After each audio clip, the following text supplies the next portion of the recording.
C'est un amendement de suppression, effectivement, puisque nous souhaitons marquer notre opposition à l'élargissement des personnes habilitées à constater les infractions de non-respect des mesures prises dans le cadre de l'état d'urgence sanitaire. Rappelons que dernièrement, le ministre de l'Intérieur s'était félicité du nombre de verbalisations, y compris avec un accès sur certains territoires sans qu'on puisse justifier les raisons pour lesquelles ces mesures particulières avaient été prises en plus. Et il y a eu, à l'occasion d'un certain nombre de ces contrôles, des verbalisations qui ont été jugées, qui ont été témoignées comme étant abusives, et des tensions qui se sont créées, qui ont été créées vis-à-vis des personnes qui étaient contrôlées. Et dans ce cadre-là, et étant donné déjà les difficultés qu'il peut y avoir dans le jugement et le discernement qui est demandé aux agents habilités, il nous semble problématique d'étendre encore plus ces contrôles à d'autres personnes qui n'ont pas la formation que peuvent avoir les agents et les agents de police et dans un contexte en plus avec le problème de l'absence de masques, la pénurie de masques et l'obligation qui est faite et en fait les risques que cela va créer et les tensions dont on sait qu'elles vont déjà exister, il nous semble extrêmement problématique donc de multiplier ces contrôles quand on ne multiplie pas l'accès à des moyens de protection. Merci beaucoup. Madame la rapporteure, sur cet amendement de suppression. Non, mais j'ai une opposition de principe. Je comprends que Madame Obono a une opposition de principe aux sanctions. Moi, j'ai une opposition de principe à son amendement. Défavorable. Madame Obono.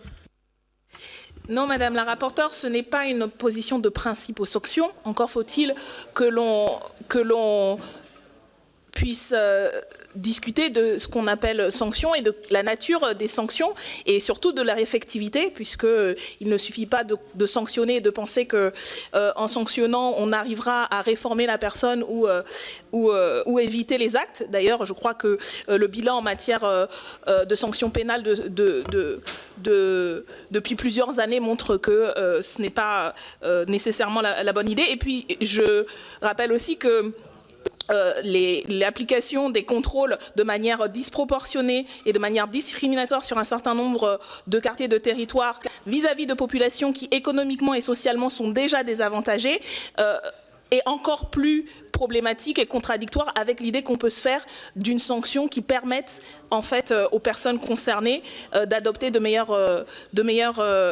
habitudes. Donc oui, nous ne sommes pas opposés par principe aux sanctions, mais par principe nous sommes opposés au caractère abusif et discriminatoire de trop de sanctions aujourd'hui. Oui, alors il nous semble, je l'évoquais à l'instant, que le moment est plutôt de mettre un terme à la surpopulation carcérale.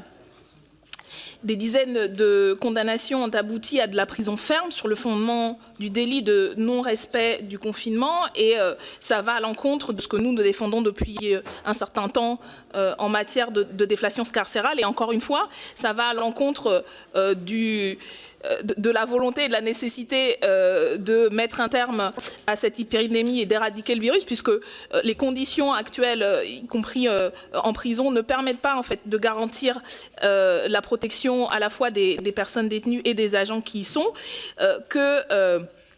les sanctions envisagées de notre point de vue sont complètement disproportionnées et il y a en termes de droit au recours, droit de la défense, principe de l'égalité des délits et des peines, ainsi que, je l'ai évoqué, le principe de nécessité et de proportionnalité, trop d'éléments qui sont disproportionnés, qui sont exorbitants. Voilà pourquoi nous proposons la suppression de cet alinéa. Je vous remercie.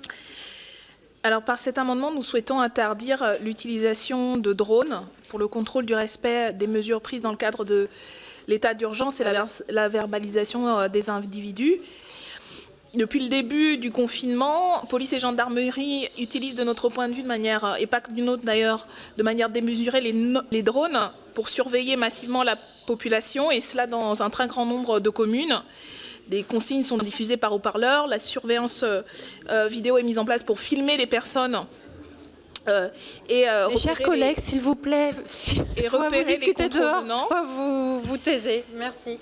Ainsi que pour guider les agents et les agentes. Or, ces drones sont utilisés alors qu'il n'existe aucun cadre légal spécifique et adapté de réglementant leur utilisation. C'est ainsi que la préfecture de Paris a reconnu cette utilisation hors de tout cadre légal. Et rappelons que l'urgence sanitaire à laquelle le gouvernement n'a apporté qu'une réponse sécuritaire est en passe et risque de devenir un laboratoire de forme de police technologique que nous rejetons, et nous ne sommes pas les seuls. Beaucoup d'associations de défense des droits et libertés récusent également cette utilisation, qui plus est hors de cadre légal. Voilà pourquoi nous proposons leur suppression. Madame la rapporteure. Oui, merci Madame la Présidente. Madame Obono, moi, je suis circonspecte à l'idée de fermer l'option de certaines techniques pour la constatation d'infractions pénales. Ces moyens sont d'ores et déjà présents pour relever toutes les infractions et non pas seulement celles de l'état d'urgence sanitaire. Et l'absence de cadre juridique que vous évoquez dans la présentation de votre amendement n'a pas été retenue par la justice. Donc, je suis donc opposée à votre amendement. J'émets un avis défavorable. Je vous remercie, Madame Obono.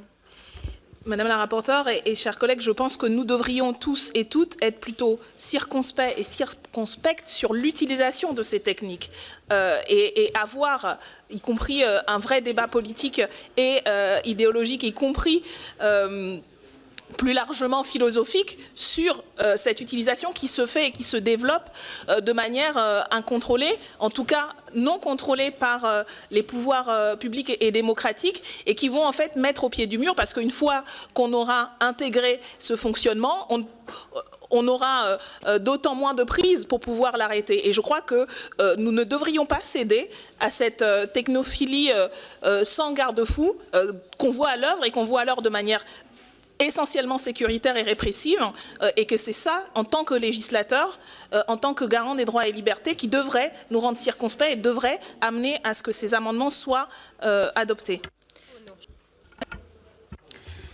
Alors, par cet amendement, nous souhaitons nous opposer au détournement de l'utilisation d'un fichier de police destiné aux infractions routières, et qui sera utilisé pour sanctionner la réitération à plus de 3 reprises dans un délai de 30 jours de violation des interdictions ou obligations édictées dans une circonscription territoriale où l'état d'urgence sanitaire est déclaré. Nous rappelons ainsi notre attachement au principe de non-rétroactivité de la loi pénale.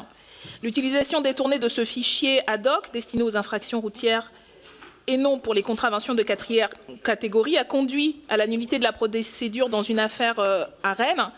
Toutes les condamnations prononcées dans la même situation depuis le 23 mars par les tribunaux auraient pu également être frappées de nullité, mais sont définitives sauf pour celles contestées en appel.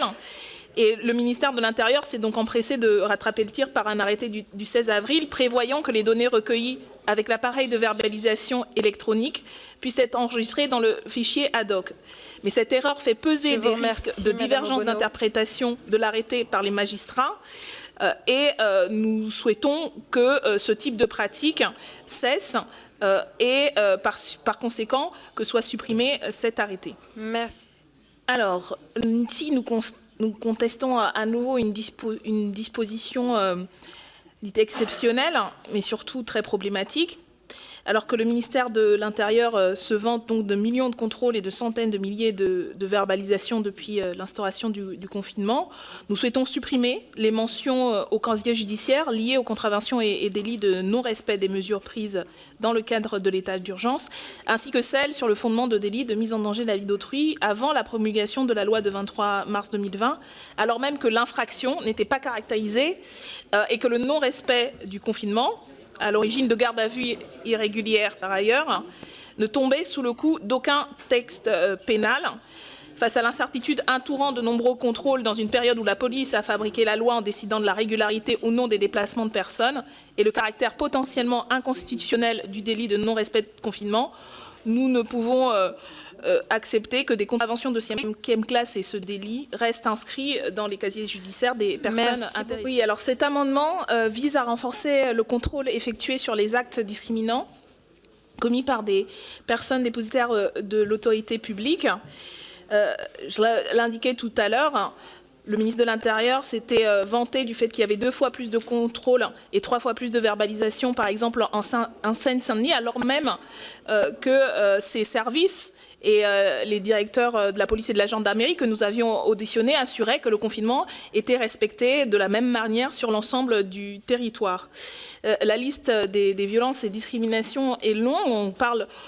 On a vu, tous entendu et lu ces témoignages de personnes verbalisées parce que sans ticket de caisse, d'une jeune femme qui a reçu des décharges de taser devant son petit frère en revenant d'un achat.